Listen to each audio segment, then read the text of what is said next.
Jak vám chutná ta zmrzlina, děti? Moc! A kdo chce koťátko? Já chci strakaté. Tady máte. Dnešní ráno je tak úžasné. Tuším nějakou zradu. Jasně, prodají nás jako figuríny na testy aut. Kéž by to bylo Volvo. Ale děti, nebuďte hned tak podezíravé.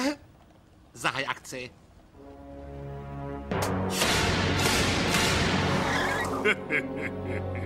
Očkování! Já vám dám pěkné obrázky a lízátka. Děti, buďte rádi, že žijete v zemi, kde už téměř žádné dětské nemoci. Au! Karate! Au! Au! Au! Barte, ta kostra bezdomovce není věc na hraní. To je absurdní, jeher se bojí jen mimina a bývalí feťáci. Jen si poslušte. Dostanu lízátko. Tak už nám zbývá jen Bart. A ještě Maggie. Tu jsem dostal, když jste se nedívali, ani nemuchla.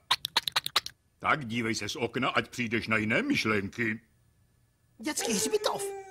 Až bude po všem, dostaneš taky lízátko. Ne, díky, už jsem si posloužil. Má poklona, injekce se nekoná. Ať si utíká, mé jehle stejně neujde. Šálím, pár dní tu nebudu. Ale já tu ledvinu potřebuju okamžitě. One way or another, I'm gonna find you. I'm gonna get you one way or another. I'm gonna get you. One way or another. I'm gonna see you. I wanna meet you one day. Maybe next week. I'm gonna meet you. I'll meet you. Au! Násilí mezi černochy musí skončit. To je za doktora Kinga.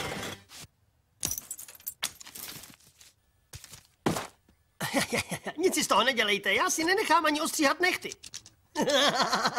Zdá se, že jsem na tebe krátkej, Barte. Co?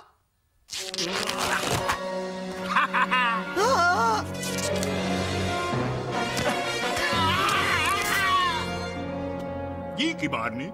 Už vás nepotřebujeme, vočko. Ve vaší kůži se mi líbilo, pane doktore. A mimochodem, do knihovny už radši nechoďte. Pardon. Zas tak hrozné to nebylo, ne, Barte? Někdy je zbytečné se bát, když... Co je? Co se to děje?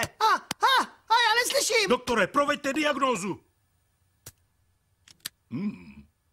Obávám se, že mu z toho očkování zduřely ušní dírky. Možná je čas promluvit si o vedlejších účincích. Sluch by se mu měl vrátit do jednoho dne. Pokud ne, zavolejte mi na Bahamy. Zatím může komunikovat tímto perem. Píše hezky, zkuste si ho. Dík. Zřekl jste se práva na žalobu.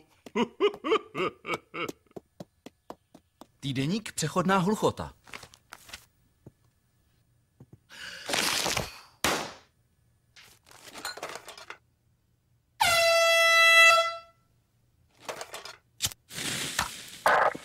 Přestaň, Homeré!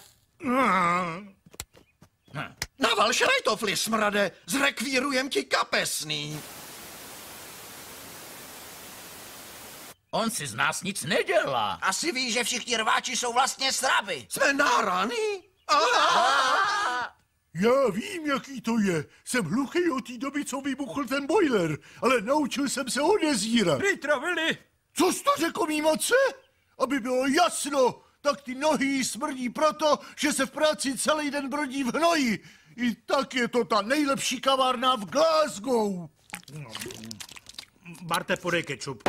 Barte, podej mi kečup! Tati, on je hluchej. A jo, pardon. Barte, kukuřici. Barte, kukuřici!